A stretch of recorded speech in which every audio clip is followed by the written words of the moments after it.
Hey guys, welcome back to my channel. If you're new, my name is Gabby Pinkerton. I am both a wedding planner for adventurous couples and a Pinterest strategist for wedding pros. So I help you build and grow your business on Pinterest and also offer up a little bit of insight on how I grew my wedding planning business to 6 figures. And today is one of those days. So today I'm sharing 5 ways to simplify your wedding business and make more money. I feel like it's easy to kind of get caught in the latest trend or how to grow your business fast, how to make more money in 30 days. But the reality is sometimes we're overcomplicating our strategy, and coming back to basics and simplifying our business might actually be what you need to help grow your business and make more money. So step number 1, niche down. If you've seen some of my past videos, you might realize that I am a very specific type of wedding planner. We do adventurous style weddings, festival style, glamping, places in the middle of nowhere.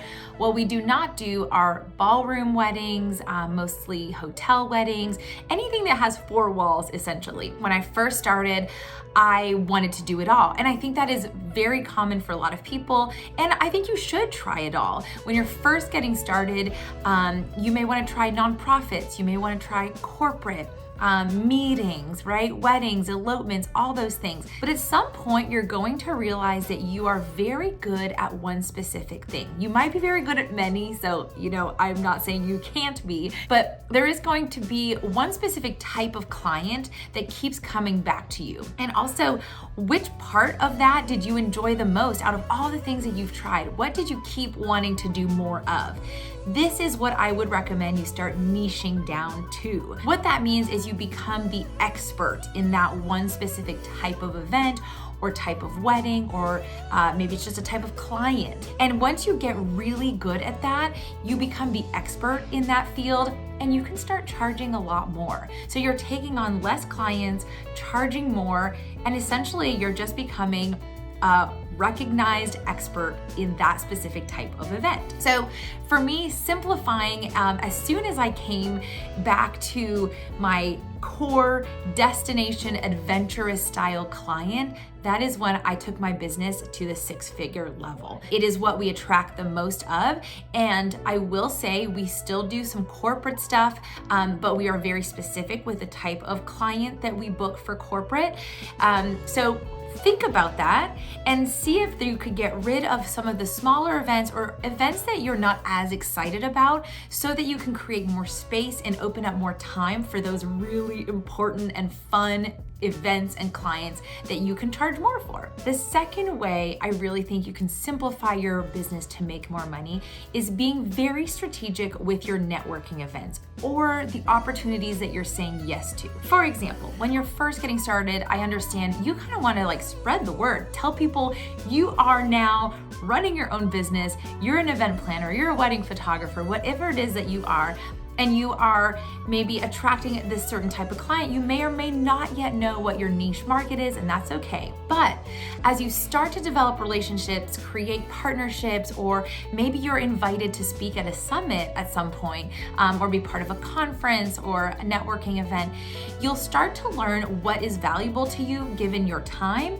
and what is something that you might be able to say no to next time around. I think at first, I very much like figuring out the type of event you want to specialize in. Saying yes to a lot of opportunities that come your way is exciting, it's fun, and it helps you get your name out there. But as you get better at your craft and you meet people that you resonate with, you start to realize, okay, maybe an online summit wasn't where my time was best spent. However, I'm really, really strong in this one networking group and I offer a lot of great advice and I get a lot of clients, or I get marketing opportunities in return, whatever that is for you. So start thinking every time you go to a networking event or you say yes to an opportunity, keep track of what you've gotten in return. It really is important. And sometimes we do give freely, and it is important to give without expecting anything in return. But there is also a business portion of this that's important to keep track of your return on investment. Are you paying into a membership, and are you getting at least that value back in new clients or more? Or is this something that you're like, It's not even really serving me in SEO purposes either. I'm gonna get rid of that next year. So be very strategic with your networking event. Say yes at first, give everything a try once, but then over time start to analyze a little bit more deeply what it is that's serving you and what is something that you can kindly decline next time around. Okay, this next one might be my favorite because I have shiny object syndrome. Anybody else? No, just me? I think if you're an entrepreneur, you very well may be attracted to shiny new opportunities, new tools, new systems, new processes. And if this is the case, my next recommendation for you would be to simplify your tools. I started my business and there were not a lot of apps or tools out there, but over the years, some of these more, tech savvy companies start to develop really cool apps. And I'm not saying that these tools are not handy. There is a time and place for them. However, if you are a solopreneur or you have your hands full managing clients, running a business, maybe more than one business, I recommend you kind of go back to basics, take a step back and simplify your tools.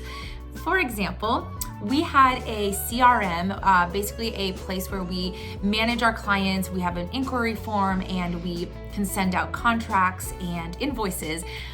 And that company started to develop a lot more tools within its platform. And at first that's really exciting. We're like, oh my gosh, we're gonna develop this whole brochure and we're going to, really create this automated workflow. But listen, who has the time?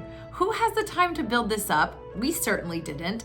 And we realized that we were just sitting on this very high-tech tool that wasn't being used.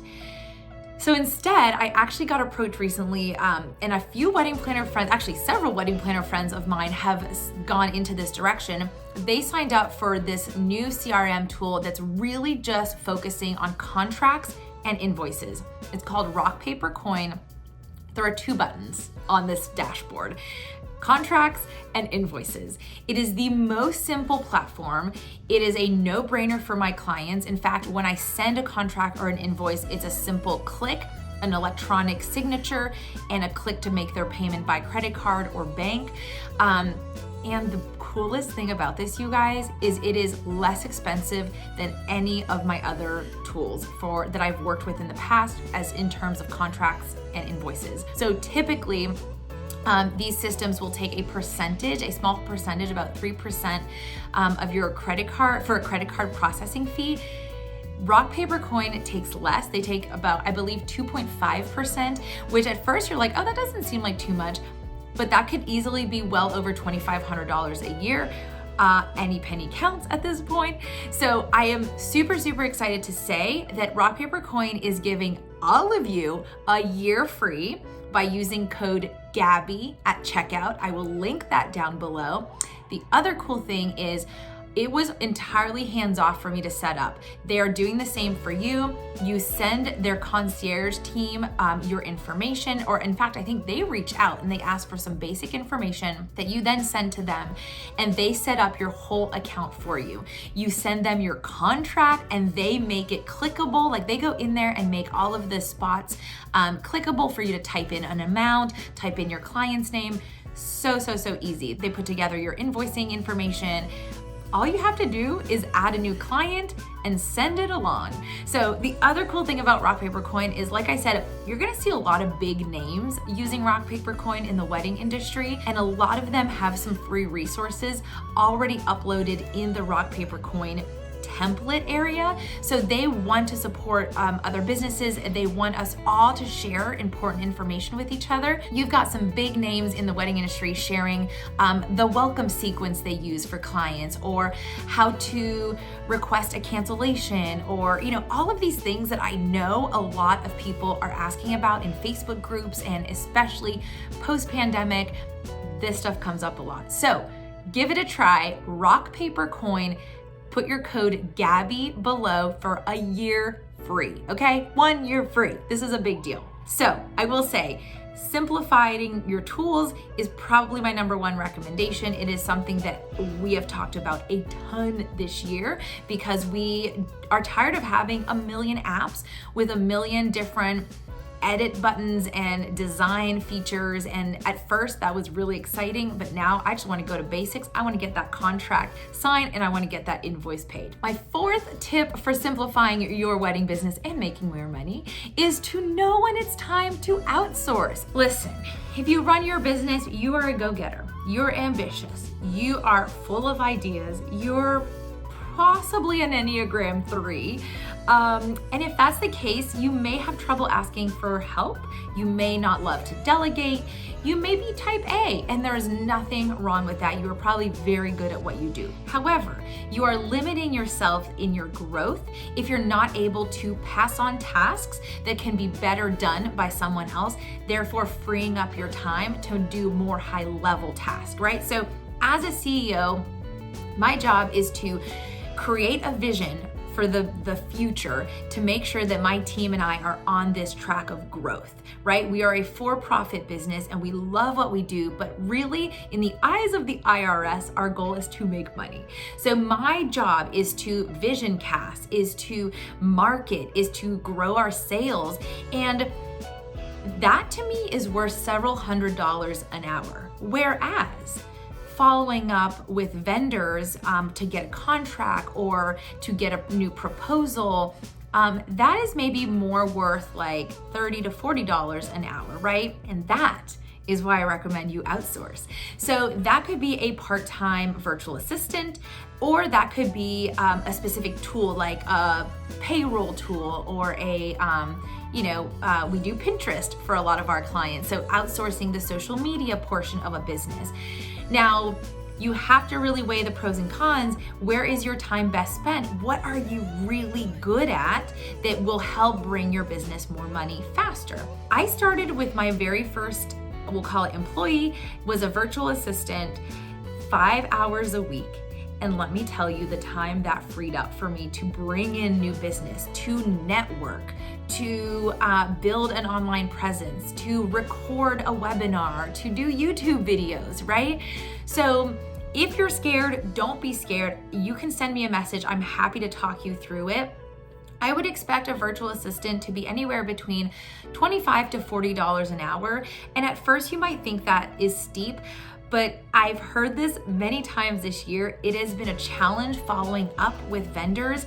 And if you, in the back of your mind, are constantly thinking, oh my gosh, I have to follow up with these vendors, I have to get a new updated proposal, and you're not focusing on what your job as a CEO is to grow your business, you're wasting and you're probably losing almost, I would say thousands of dollars, honestly, if you can't go out and get new clients. So think about it, start saving for that virtual assistant, start with 5 hours a week. I've got a ton of recommendations for those virtual assistants that are in the wedding realm, and I'm happy to send those to you. So reach out, but start outsourcing, delegating. It's time to pass that work off. All right, last but not least, and this one might not be as obvious, but put an autoresponder on your email. You're like, okay, why does an out of office email have anything to do with simplifying? Because you need to take time off. If you've ever noticed when you are overworked, and you can even think back to your school days, when you were jam-packed with school stuff, or maybe you had a part-time job, maybe you just had a ton of homework or other commitments and you didn't take time for yourself, your brain just kind of either chooses not to work anymore or starts to overcomplicate things. Personally, I have a lot of trouble making rational, calm decisions when I am working for too many days in a row. You need time off. You're a business owner, and it is not true that you have to be working 24/7. You need to set your boundaries. You need to put your out of office responder on and take time to disconnect entirely. The other thing too is I found that I tend to get a lot of inspiration for my weddings or my events when I am doing non-wedding or event related stuff. For example, I'll go on a hike and I'll see a beautiful flower that maybe inspires a color palette for my next client. Or I'll go to a concert, or I will go to a picnic with friends, or have a girls' night, ride my horse, whatever it is, maybe do some little plant gardening. This shelf, you guys, inspires me every day. I love the color palette of it. I love the greenery, the liveliness of it. And so doing something outside of your inbox and even outside of your entire wedding world is gonna help generate new creativity and really propel you in your business moving forward. It's important to give yourself time. It's important to come back fresh on a Monday. If you can take a weekend off, 1, 2, 3, 5 days, do it. And this goes back to then outsourcing some work. If you can put your out of office on for a few days and say, if there's an immediate or urgent question, please reach out to my virtual assistant, reach out to my teammate that's here for a few hours a week, whatever that is. It is important to have some type of break in your business, right? We all need it. We're all running a business that is not always easy to do. And in fact, I would rarely call it easy to do. So it's important for you guys to simplify your business by taking time off, right? Come back fresh, make better strategic decisions when you have a relaxed mind and more creativity. So there you have it, friends. 5 ways to simplify your business and make more money. Because remember, adding a ton of stuff does not necessarily mean you're going to be more successful. In fact, I really believe that creating space for new clients is really what you need to attract better, higher paying clients, honestly. So outsource some of those harder projects, simplify your tools. Join me over at Rock Paper Coin because I'm really excited about this. I've already been using it for several months and we're saving a ton of money and probably booking a lot faster because our stuff is going out, our contracts, our invoices are all going out so quickly. And as always, don't be afraid to drop me a comment here on YouTube or send me a DM on Instagram. I'd love to hear about your business and how I can help you grow. And I'll catch you next time. Bye.